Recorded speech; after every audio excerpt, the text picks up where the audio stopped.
Motherboard. The motherboard is a wide and flat circuit board, and it's the main component of the computer, where every other component gets connected. Its goal is to make the different parts of the computer communicate with each other. It's relatively cheap if compared against other components, even though it's arguably the most important one. It can be considered the heart of the computer. CPU.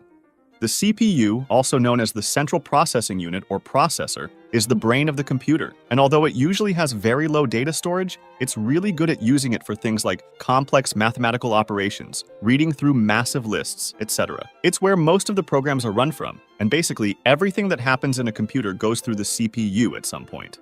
Hard drive. It's where all of your data is stored, so when the computer says you're running low on space, it means that your hard drive is almost full.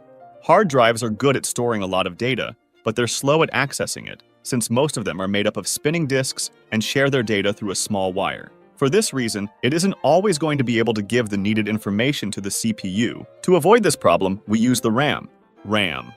The RAM stores data, just like the hard drive, but with much less space available. The good thing about the RAM is how fast it can access information, making it useful to quickly communicate to the CPU the information that would take too long for the hard drive to access. Every time you see a loading screen in a video game, it's because the CPU is taking the needed data from the hard drive to the RAM, so it can access it much more quickly when you're playing. The RAM is connected through a long, thin stick instead of a small wire like the hard drive. One thing to remember is that you can't permanently store data on the RAM. It's a short memory system, and every time you turn off your computer, the data on it gets wiped.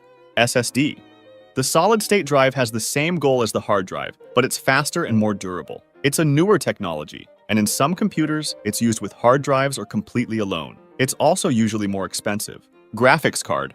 To create 3D worlds from complex calculations, the computer has to do a massive amount of work. But a really difficult part comes in when it's time to show those worlds on your screen. This is where the graphics card comes in, which is basically an entire standalone computer dedicated only to showing the right things on your screen, deciding which pixels need to light up and in what color. Some CPUs already come with an integrated graphics card, but they're usually less powerful than a normal single graphics card.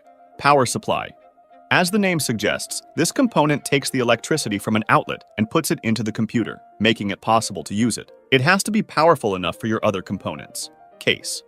A case is simply a box of plastic where every part goes. The most popular formats are mini tower, mid tower, and full tower, depending on the size they have. The choice of the case should come after having decided the sizes of the other components to make sure that everything fits in it. Cooling system. Some areas of the computer, like the CPU and graphics card, generate a lot of heat and would fry every other component and themselves if it weren't for a cooling system. A computer can have air cooling or liquid cooling, each with its own pros and cons. Wireless card.